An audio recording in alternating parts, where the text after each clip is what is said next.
Hello, beautiful people, and welcome back to another episode of Two Girls, One Doc.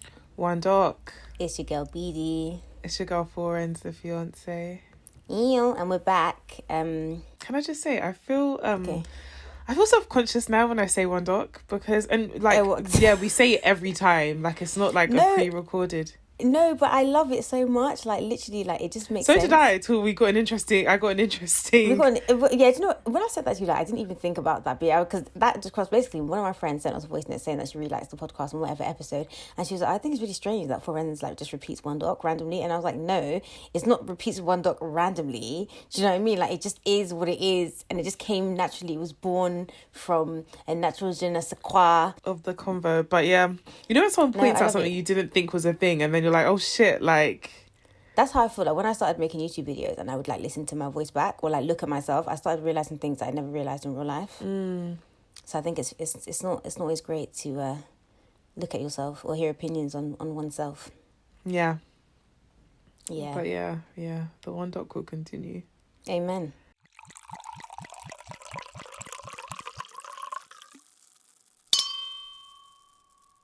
So what are we doing today? We are doing Louis Theroux. Wait, what is the rest of it? Theroux. The city addicted to crystal meth. The city addicted to After crystal watching meth. this documentary, are you still going to be like, you want to do crack?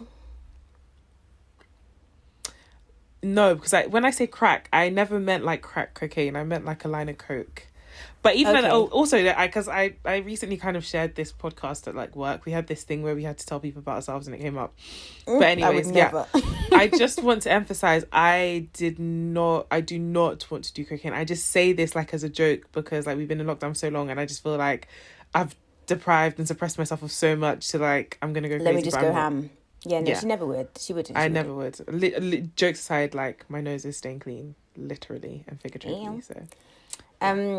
So yeah, this documentary is based in Fresno, California, and this reminded me of Tony from Girlfriends because that's where Tony's from. Oh, okay. In Girlfriends, you know, she acts all bougie and it's like, you are from Fresno. This is the Fresno that she's from. It's not to say that you can't get out. Do you know what I mean? Get out the hood. Of course you can. Of course you can. But yeah, so it opens up with Louis and he's in the car with a policeman. And he asks how much of the crime in Fresno is meth related, right?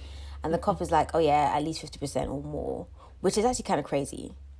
Like, at least half of the crime is related to this drug. So if not for this drug, then there'd be 50% less crime.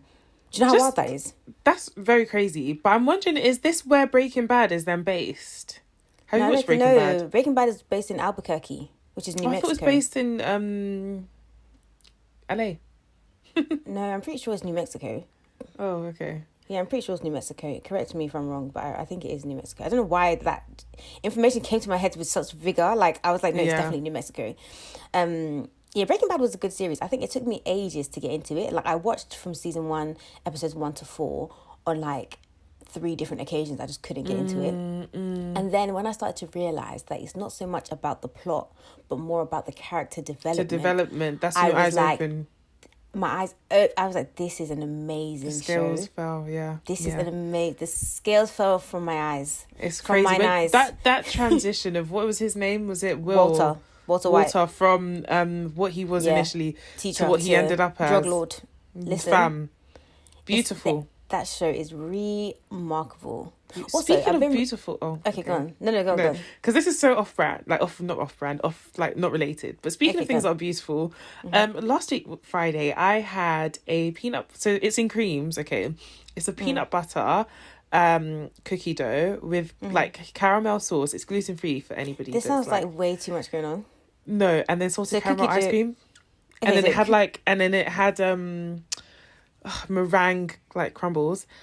I... like, don't have a massive sweet tooth. That sounds like a lot. No. It was absolutely... I've never had a dessert this good in my life. From creams, did it even come, like, properly... Yes, but do you know why it was so good? Because the peanut butter cookie dough had, like, the savoury flavour to it. It wasn't too sweet. Then the salted caramel also counteracted the sweetness of the caramel sauce, and then the caramel with the Jamie Oliver. I think salted Kaz is amazing. Like, salted Kaz is my fave. The whole but that was the first time I'd had salted Kaz that was not like either low fat or dairy free. So I really had the full. It's a lot, isn't it? Do you know the Haagen-Dazs one is amazing because it has like this like brittle in it, and I don't know what that shit is, but it is remarkable. Like if you ever just want like me to love you forever, just get me Haagen-Dazs Soy Kaz and I will love you for life. For life. I got her one and didn't change much. Lowercase L OVE. So what was I gonna say? I don't remember. Okay, 50% less crime. Yeah, no, I was gonna say something else, but I don't remember. It wasn't related to the documentary. Oh, okay. We'll come back to it. Okay, never mind. Anyway, so 50% less crime would be the case if not for meth, okay? Crazy. And Walter White. So in this town, city, this place, you know in America, there's states and cities, I don't know. But everyone knows someone who's been impacted by meth. And he mentions a few things, this police officer. Everything from domestic violence, child abuse, property crimes, theft, vehicle burglaries. Like so many things can occur because perpetrators are addicted to meth. Yeah. And I feel like addiction is criminalized, but it shouldn't be. It should be treated like an illness because like it's an illness. Do you get what I mean? In terms of like being addicted to things. So Louis Theroux, our babe, is on a ride along. Like literally he's like on a ride along. Like we're in a bando, like trap in a bando. I don't want to look like you. And the cameras are there. And I just think, how did they get permission to film this? Yeah, because they didn't even blur out like the perpetrators' faces as well. Literally. I was like, whoa. How much did they pay them for? Literally. And how much of that money did they spend on crack? Like, I literally. So this house is a mess. Like mattresses on the floor, dishes everywhere, and Louis telling us how there's it's a trap house. Yeah, it's trap, literally, and how 3 kids live there. And he's like, oh, can't you call, social services? And the officer was like, well, no, there's food in the fridge. It's just a little bit messy. And when I say a little bit messy, I mean, messy and dirty are not the same thing. No, but it reminds me of, do you remember Thingy's house from, this is Dan Schneider. What's her name? Cleggett. It reminds me of Cleggett's house, but like... Yeah, it was just disarray. It was disarray, it was dirty. It looked like you couldn't function in that house. And maybe like when he goes in it, he's like... Oh, God. And you just wonder what the stains are. Yeah, that's what I'm saying. With stains on mattresses, what is it? It's like the episode of The Office, where I was thinking of it when he goes to the hotel. Black light. He has the black light and he's like, it's either blood, urine or semen. And he's like, God, I hope it's urine. But then Dwight looks at him crazily. But I was like, bro, I would hope it's urine too. I would also hope it's urine.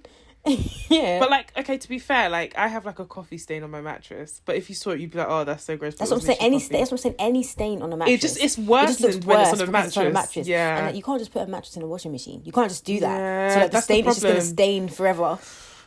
Oh, mattresses are expensive, man. No, it's actually that house is disgusting. And when Louis goes in it, he's like, it's quite gross, isn't it?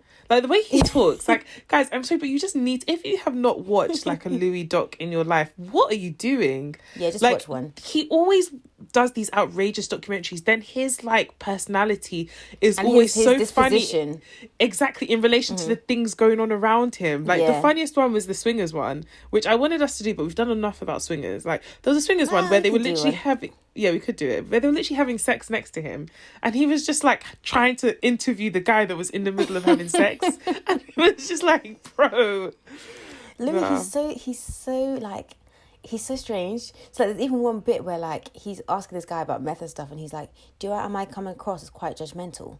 Because obviously he's asking these questions and like when this is so far away from the life that you live, like you will only seem judgmental, even if you're really just trying to inquire. Like the kind of questions that you'll ask and maybe the way that you'll ask them, just based on the life that you've lived and what you know. Yeah, it's going to come across as like, why are you asking me these things? Do you know what I mean? So he's so interesting, but he's so genuine, and I think even though he can come across as judgmental, he's not being judgmental. Judgmental, you know what I mean? Yeah, it's just his way. He just really wants to know what the fuck the hell basically. You're doing this for. Yeah, basically, what the fuck? What the fuck? And he means it with all respect, but what the fuck? So there's this guy in the back of a police car. He's being arrested for possession of the meth or whatever, and I think also intention to distribute or whatever the charge is. And he's saying that like he's done all the drugs and he was like fine, but like once he did meth, like that was it was over from then. And I don't think people realize how addictive it is, because like even like RIP DMX, everything that I've heard about DMX, people say that like when he was 14, he was smoking weed, but whoever his mentor was laced it with crack or meth or something, and that's how he got addicted to it. So it wasn't even like he went out and was out here trying to look for meth. But then we were having this conversation yesterday, and I was just like, is it really the case that like the second you like, so if the second you smoke crack or meth or whatever, that like you become addicted immediately? Or because I feel like with stuff like cocaine, it's like you become addicted because you continuously use it. But is it that second you have it? But then do you continually use it because you're addicted? And this is the thing, I was asking myself the same question. Like, is it a thing where like you just like one kiss is all it takes? Do you know what I mean? Like, is it a thing where it's like, okay, cool, you have it and then you're addicted? But like maybe. And like, you really try and take that risk and find out. Yeah, that's crazy. Because even with DMX, I was saying like if it was laced, he wouldn't have known. So how did he know? That's what I'm saying. Yeah, it's crazy. But then I don't know. I feel like any drug that messes with your like chemical that's whatever what drugs is do. very Literally any drug, drugs change. Not weed. Weed isn't weed more like, I don't know how to explain it, because like it's not in your bloodstream, is it? No, but any drug, yeah, it will get into your bloodstream. Oh, okay. Well, I don't know. Any drug, literally, even if it's alcohol, even if it's ibuprofen, like any drug is gonna change something in you. That's the whole point of the drug, even if it's a legal drug. Like it's gonna. I think things like meth are dangerous because they're stronger or they're more potent. Okay.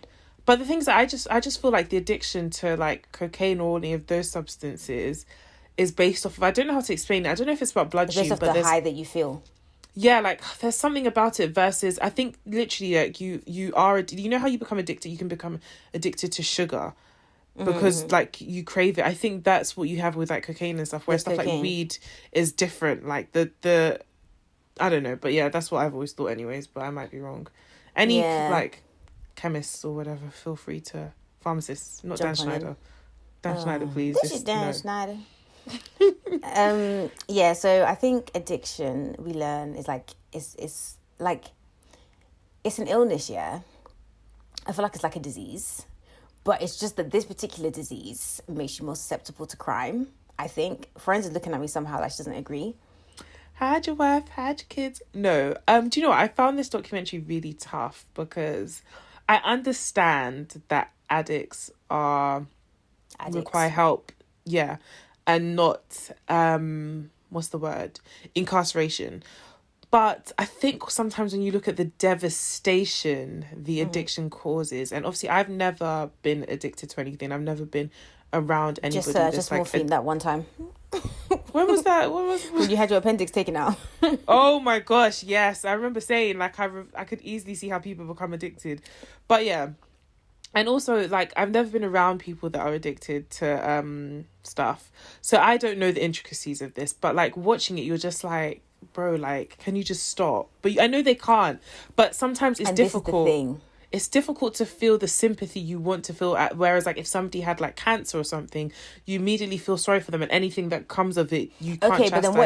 But then what if that person has lung cancer because they've smoked 10 cigarettes an hour for their whole life? You still will feel like, it's shit, like, you have cancer, that's really sad. But even though you probably increase your chances of having cancer because you smoked all those cigarettes. Yeah. Do you know what I mean? I feel like we don't see it as, we literally all see it as criminal.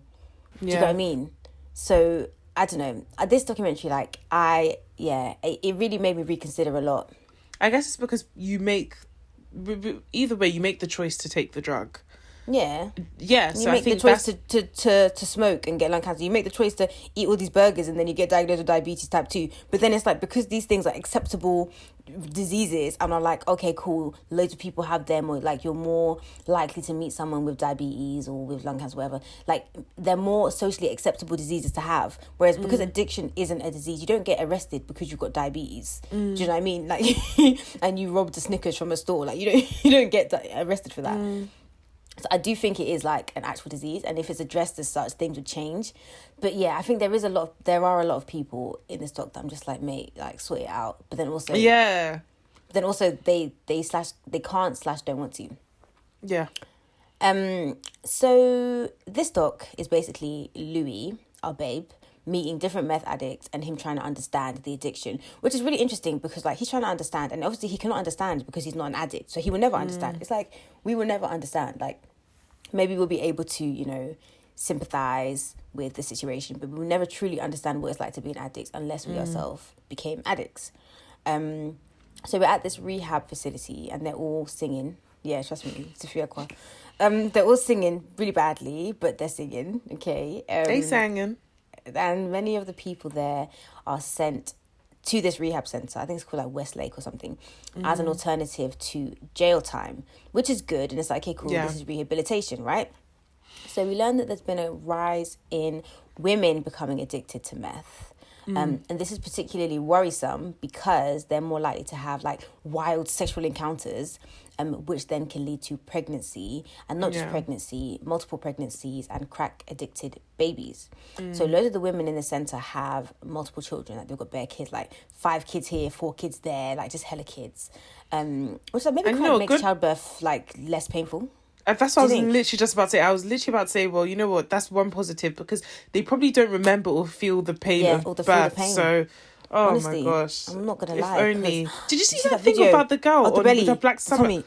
Oh my gosh. So there's this video, on TikTok. No, but I'm so scared. Like, literally. Okay, no, let me explain to the people then, if you haven't seen the video. So there's this girl. She is pregnant. Well, she's not pregnant anymore. She had the baby. Her skin color, like she's darker than Foren's, okay, but lighter than me, right? Yeah, she's probably like maybe Chris Brownie kind of color. Yeah, right.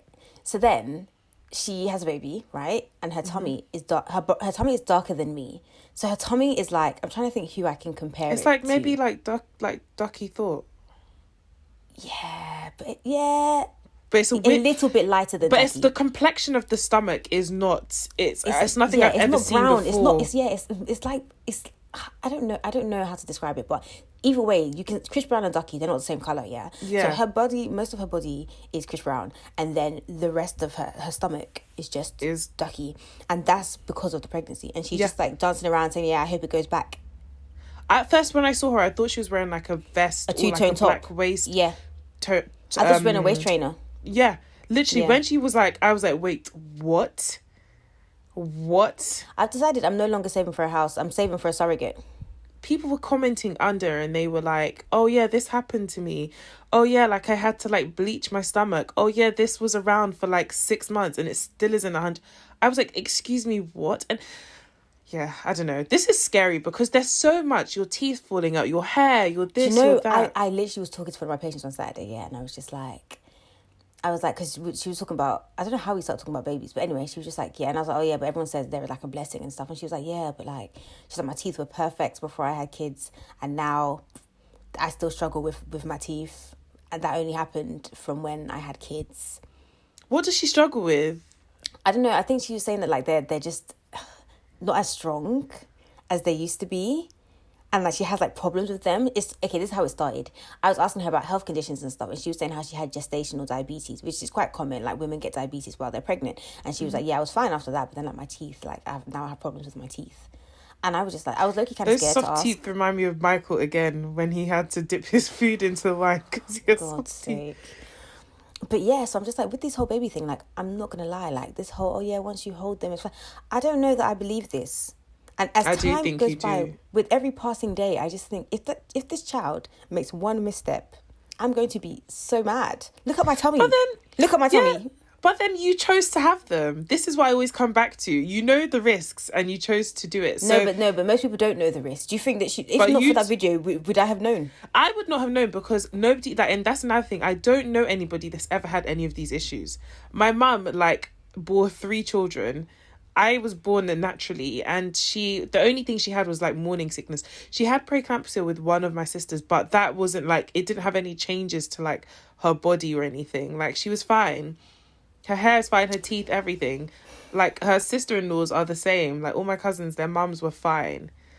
So I think I didn't know this happened, I still have like romanticized pregnancy. And I choose to believe that I will be like that glowing pregnant woman. Amen. I'll be tired, but I'll be glowing. And my hair will somehow be thicker and longer. And Amen. I pray these things in Jesus' name. No, I need it. Amen. Amen. Right. So, crack addicted babies, that's where we were. Oh my God, literally in my notes, I'm like, speaking of which, did you see that TikTok of the women? Yeah, wow. We did it, Joe. We did it, Joe. So this facility, this Westlake Rehab facility, it can house just under 300 adults and just over 50 children, which is quite a lot of people. It houses men and women as well, by the way. So we meet the deputy administrator of the facility. Her name is Lynn Pimentel, and she's explaining the pathway to addiction. So the pathways for women are very different. Women's pathways to addiction tend to come through relationships, to develop a connection with another human being.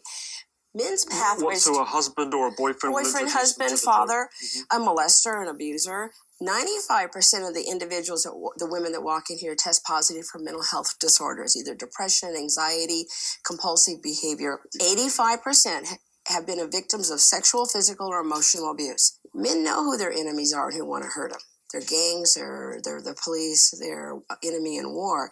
Women tend to be abused and hurt by those who say, I love you. So it's very crazy making. And I think this is really sad.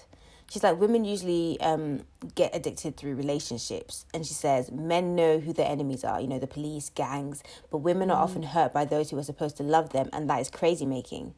And I was like, this is actually kind of true. Like, whenever someone describes their ex as crazy or like, oh, I've got a crazy baby mom, like, to me, it's such a red flag because it's like... Yeah, it's like, what did you do? The betrayal? What is the betrayal that led to this crazy? Even if you were not the source of the betrayal, right? What did she experience before that she brought with her in this relationship that led to that? Do you get what I mean? Like, I'm just like, it's crazy. Like, the way she explained it, I was just like, this is so wild. It's so crazy. Yeah, it's wild. Whew, Chile. So we meet Santika. Also, there's no lower thirds in this documentary because it's really old. So I really need applause for remembering these names. It's less stress. Okay, you just hate pausing and Netflix, writing. Yeah, I do. So Santika was a meth addict, but also she was a manufacturer. So this is about her points. Trust me. So she's been in prison a few times, and she's at the facility on a 30-day stay. She's basically been using meth for for 15 years, like on and off. She said that she used to snort it, but then she didn't really use it that much. It was like here and there. But then when she started smoking it, she was like, it was just like smoking a cigarette. Like that's how often she would do it. Like, imagine going for a smoke break, but it's meth that you're smoking, which is just like, wow, okay, that is crazy. Crazy, no. This is crazy. This is crazy. She tells us she'd go on these like meth binges. A lot of them say this actually. She'd go on these meth binges, and there was a time where like there was a 2-week period where she didn't sleep. She was just getting high. She just didn't sleep. I'm for 2 surprised weeks. she's alive though. Right. She has 5 children, all girls. 4 are with Child Protective Services, and 1 is with her dad, aka Santika's boyfriend, who is also an addict. No, I didn't get that impression. I think that one has a different dad. No, but the dad is her boyfriend. The dad is Santika's boyfriend. Well, what I understood was that the one that's with the dad isn't the one isn't Santika's boyfriend.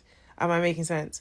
So I don't think... no, I thought she was. I thought he was. No, I don't think so. Especially like when we link into later on. I think that 4th baby has a baby daddy that Santika isn't with. Oh, because I thought she said, like her 5 girls with their dad. Like, she's like, yeah, I'm still with their dad, but he's an addict. Oh, I didn't know that she said that then. Yeah. Anyway, either way, he's an addict. Either way, that is crazy, yeah. And, yeah, CPS. So we meet Carl. Carl, I think, is very interesting.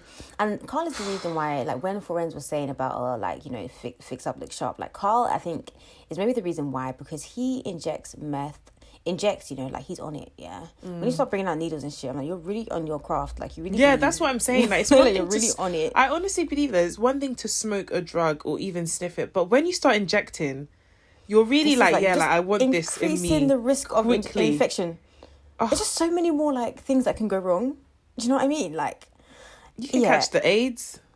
I mean, any infection... Anyway... Hepatitis C, B, D. He is injecting about $100 worth of meth a day, which, I mean, just financially just seems... I'm in the wrong profession. I mean... Because if you're selling that, then...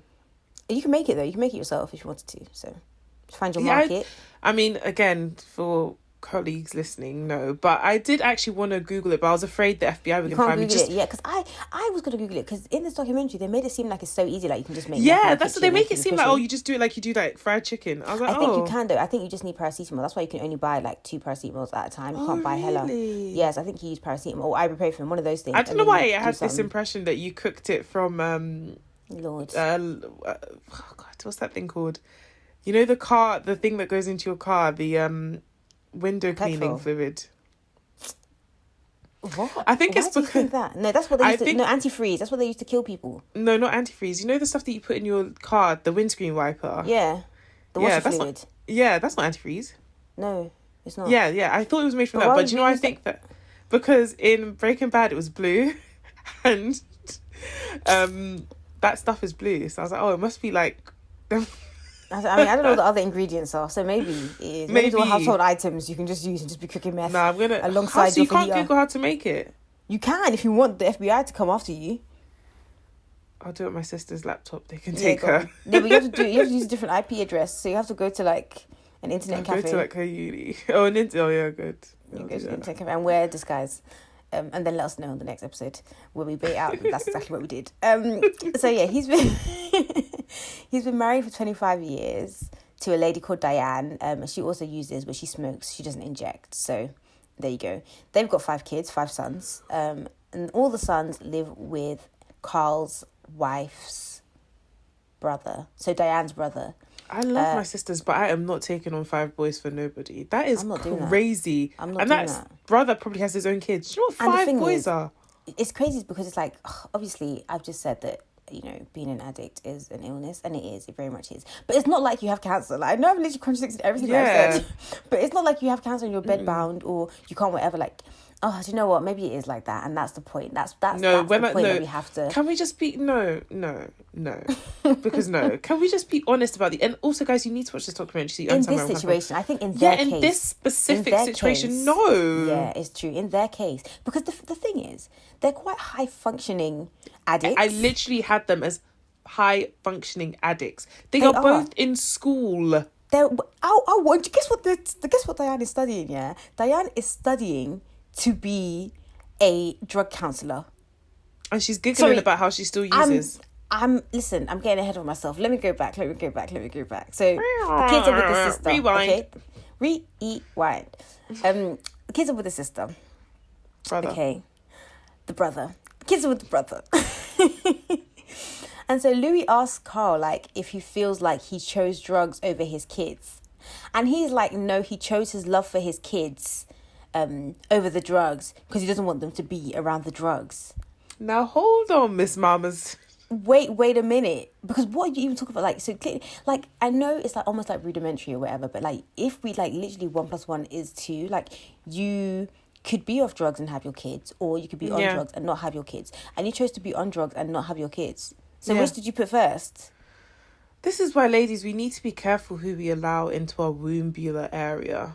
Is it though? Because she too is the same as an... but... This couple, I think, were made for one another. Like, I think they're equally yoked. I think they are equally yoked. Self-destructive, and they are in love with their self-destruction, because we'll go into it more. But I feel like had she chosen smarter, she would not be where she is today. But then she likes to be... She's happy where she is. No, she's not, but she said she wasn't. But she is, though. Her actions state otherwise. I think she just loves him, so she stays in the nonsense. And he loves her. And so sometimes you're so far into the shit, like you can't even see the sunlight. So then you just have to stay 25 years they've been together. Exactly. So where's she finna go? To rehab. Westfield. Carl makes West Lodge. Carl makes a statement that I don't really agree with, because Louis actually suggests rehab. Have you ever thought of going into West Care? You know they have these inpatient facilities. The thing about rehab stuff will not do anybody any good that's not already ready to quit. And if you're already ready to quit, you don't need any rehab, okay? Rehab can't help unless you're ready to quit. And if you're ready to quit, then you don't need rehab. And although I do think that like rehab won't help unless you're ready to quit. Yeah. I feel like you can't just quit. If you're ready, yeah, exactly. You can't just quit. Like, if you're ready to quit, then rehab will help you. It will give you the tools to be effective in your quitting. Do you get what I mean? And to stay clean. Yeah. But like, that's the problem. I feel like people just think that like, oh, just stop. Like, even people smoking normal cigarettes can't just stop. You think it's a whole crystal meth that's something? Even me eating Haribos, I can't just stop. You think it's crystal meth that I'm just gonna be like, stopped eating them? No, I'm back on the boat. You and the dentist. I'm back on the boat. No. But I've actually been like brushing my teeth more now, and also I've got my electric toothbrush. So I don't want to hear anything about cavities. No, it was 500 actually. It was 500 great. I just think, wow, that is like a Coach bag. And then if you go twice, a couple Coach bags. If you go twice, then that's like what? Like you're almost at that YSL or Prada. No, the 500 was for everything. Yeah, so if you go twice and pay 500, that's Why a grand. would I go twice? Oh, as in because I'm undoing all the work that they did. Yes. Yeah. Do you know what? Money comes, money goes, innit? Life is for the living. Ew. So we meet Leanne. Leanne is at the rehab center for the 5th time. She also has 5 kids. This is what I'm saying. Like, does meth make you fertile? I don't get it. It's true. Maybe it increases fertility. Because they all have hella kids. Yeah. Women as well. Yeah. So, all the kids have been adopted. She's in a new marriage. She got married about a year ago. And she relapsed the night of her wedding.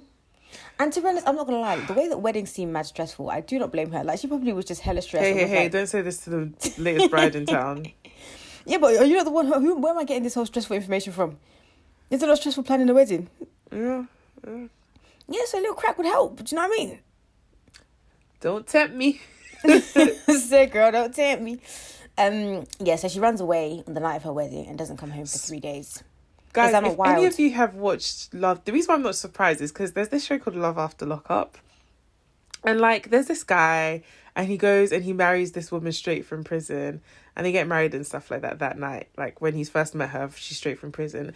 And that night, like, she steals... This guy spent literally everything he has on this, like, going to pick her up from the prison, the wedding, the hotel, the car he rented, his airfare, everything, yeah.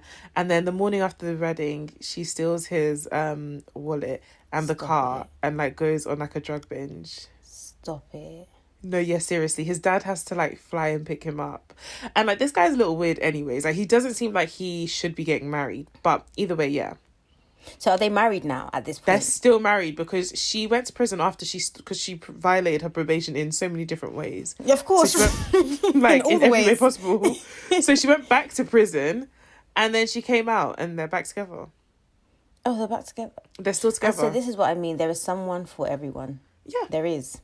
Yeah. There is. Don't give up hope out there. It's not me. Y'all be safe. Yeah. But do you let the crazy be with the crazy? Do you know what I mean? So yeah, she doesn't come home for 3 days. So there's this session where there's like people in rehab. They're all in rehab, the same rehab center, and their family members come. And I think it's just like a space to like air out how you feel and stuff. But it's like in front of everyone. Like, yeah, it's kind of weird. It's kind of weird and it's just really invasive. Like, I just don't feel like these conversations need to be had in front of a room full of strangers. But then also it's kind of like, I guess, holding you accountable a little bit.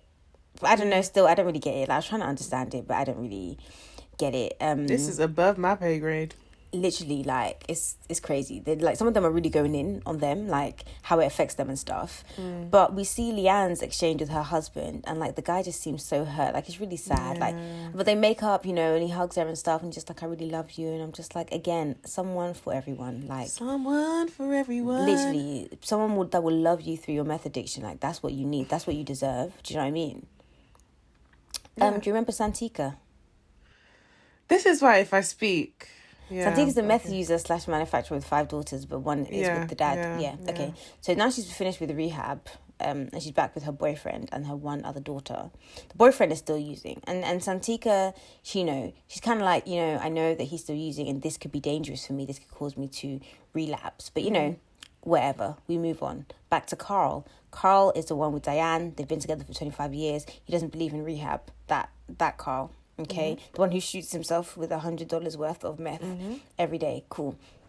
So now Louis goes to their house to kind of just see how meth addicts live. And this is what I mean about him coming across as judgmental, but not really being judgmental. Like, it's like how the other half live. It's like, hey, you do have a television. I didn't expect that. Oh, wow. Oh, you can cook. Oh, wow. Oh, you have a kitchen. Literally. So this is where they're kind of talking about them both being in school. So they're like literally working, living, studying. The wife is studying to be a drug counselor. And it's like, you yourself, you're not clean. How are you going to clean others? So how are you... They obviously don't do any... I mean, I guess she hasn't gotten the job yet. She's just studying. Because I was going to say, do they not do background checks? But it's when she applies for a job, they'll see. And maybe drug tests they need to do. Maybe they won't even check anything because it's like, okay, we just assume that you're trying to be a drug counselor. Like, maybe she'll counsel herself and she'll be her first client. And then she will get clean. And then that will be her story. You have way too many hopes and dreams. I just want more for her, man. That's it, man. Honestly. Literally. If she wants more for herself, she wouldn't be with this guy. Yeah. Yeah, Diane, she kind of says, like, she hates not being clean, but she hates being clean. Because when she's clean, she feels suicidal, she feels depressed. And she's had a hard life. Like, she's been through a lot. Like, she tells us how she's turned to sex work before. And, like, he's been there, like... He would watch the door. And this is what I mean. Like, he is holding her back in so many ways. Because if he's a man, there's nothing... Like, if you're into, like, seeing a woman be with other men, like, more power to you, lots, do your thing. Hey-ho. But you actually pimp her out for money to buy drugs. Because they use that money to buy drugs. Mm-hmm. This is someone who had 5 kids for you. This is your wife. And you pimp her out knowing what it's doing to her to buy drugs. She's been through a lot in her youth and everything as well. I just think... Not to say that there's an excuse, but like it's almost as if for Diane, she's trying to like forget, like be numb, like be numb to the pain and the experiences that she's had. I also think if she could get adequate help for her like mental health issues, then she wouldn't need the drugs. Yeah, and so that's treating it like an illness and sort of helping with the underlying issues. I do think that like you said, if she wasn't with him, if she wanted to get clean, she could, because he's always like, oh yeah, well if she gets clean, I'll get clean. Do you know what I mean? But I can imagine he's the one that's putting the drugs under her nose. Yeah, well, she tends to smoke, he tends to inject, so they both have their methods, you know. So we are back on a ride along. We see this bit was really random. I wasn't even going to mention it, but then the story unfolded. And then it escalated, right? Skirt, let me go back. Literally, I was literally not going to mention it, and then it really escalated, and I was like, just went from 0 to 125 in literally 0.2 seconds. Literally. So we're back on a ride along and we see this man. He's like high on meth and he has a knife. He's arguing with his sister. They're grown. They're like big people, right? Yeah. This is not like a small boy and small girl. Okay, cool. So the officer is questioning the sister. And can I just say, he's questioning her very poorly. Like, he literally is putting words in her mouth and saying, oh, so you high on meth right now? So you got high, right? And it's like, okay, let her answer the questions. Do you know what I mean? She did, I mean, it was quite clear she was... I mean, yeah, but like, I mean, can you question people appropriately? Like, he literally just like, do you know what I mean? Anyway, so she says that when the brother gets high, he beats her up, which is like, okay, this is really. I thought that was a dispute. weird dynamic, though. Yeah, also. I was like, you guys, and this is why I had to mention that they're grown, because it's like you're not teenagers. There's no reason for you to really be in the same each house. other's. I mean, obviously, like in each other's space. That, like, obviously, you love your siblings and stuff, but like, I mean, we're grown. I'm not going to be 40 living with to the my extent sister. of like, you like putting your hands on me. Yeah, right.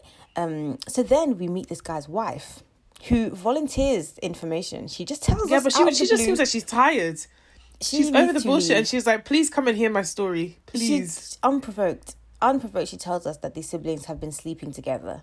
As not in, like, sleeping in the same bed. As in, like, having the sex. Literally. Incesting. They've been incestualing. Incestualing. They have. Incestualingus. Time out for you. Red flag. Literally offside. Offside. Also, yeah, Louis looks disgusted, as do all of us. I mean, all of us. You too, you listening, you also look disgusted. Yeah. What the fuck?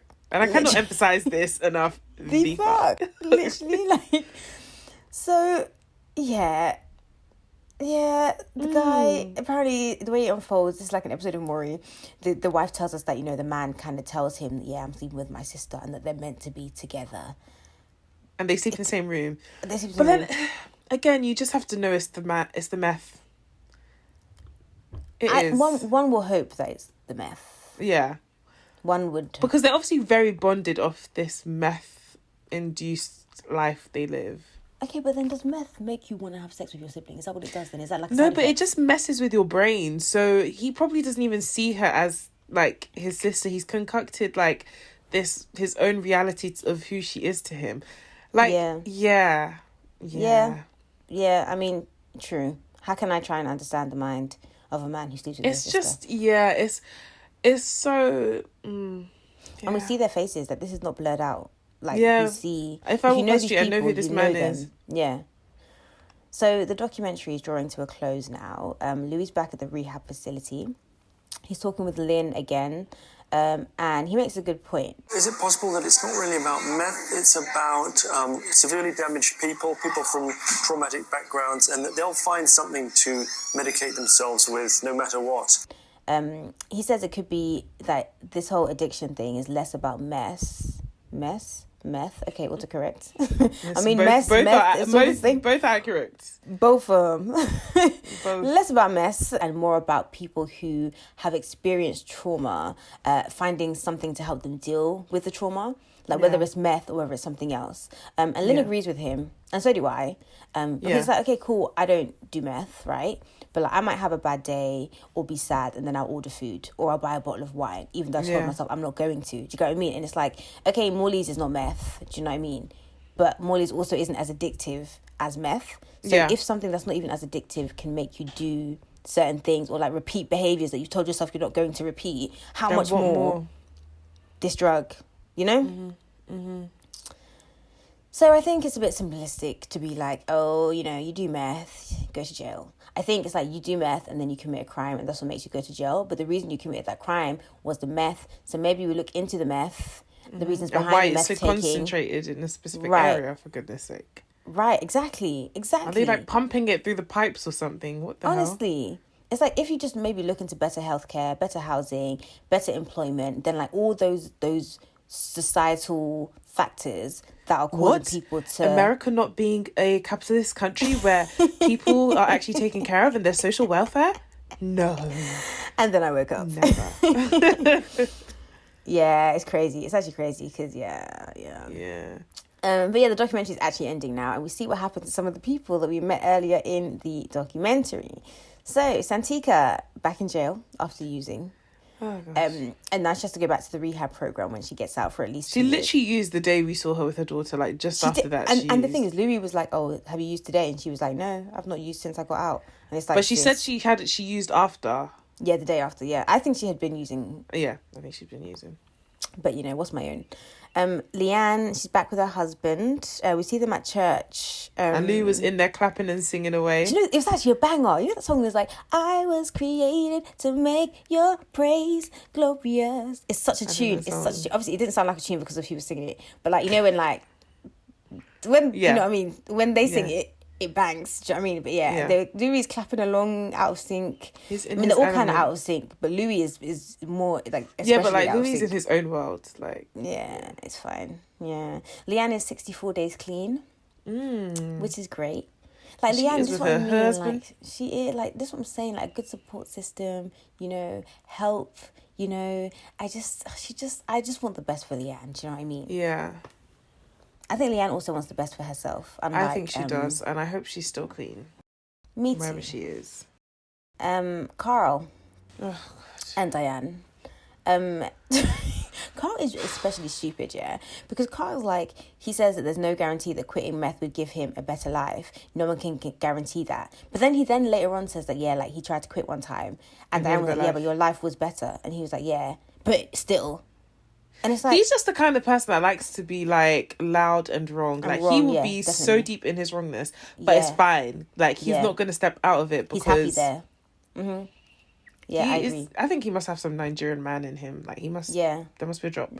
Definitely, but man is man. Do you know what I mean? Like, and that is the drop.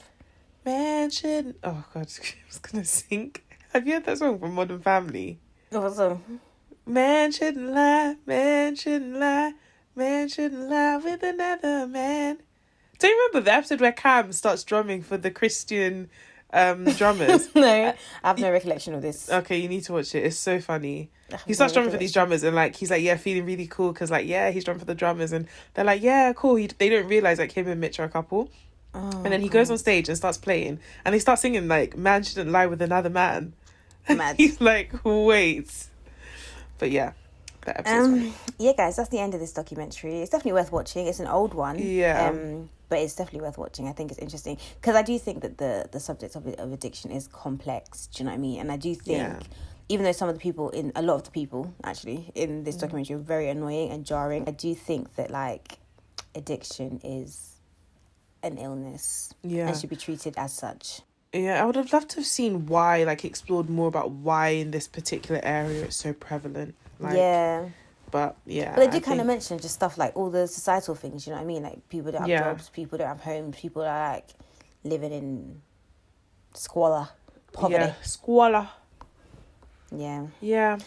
All right, I would ask what we're doing next, but you're not going to know. So I will tell them we are doing Marked. And it's so funny that we should mention that because one of my friends literally messaged me and was like, oh, would you guys consider doing a documentary about like Nigerian face markings? And I was like, are you a witch? Because we're literally doing that next. So I'm going to play the trailer for you.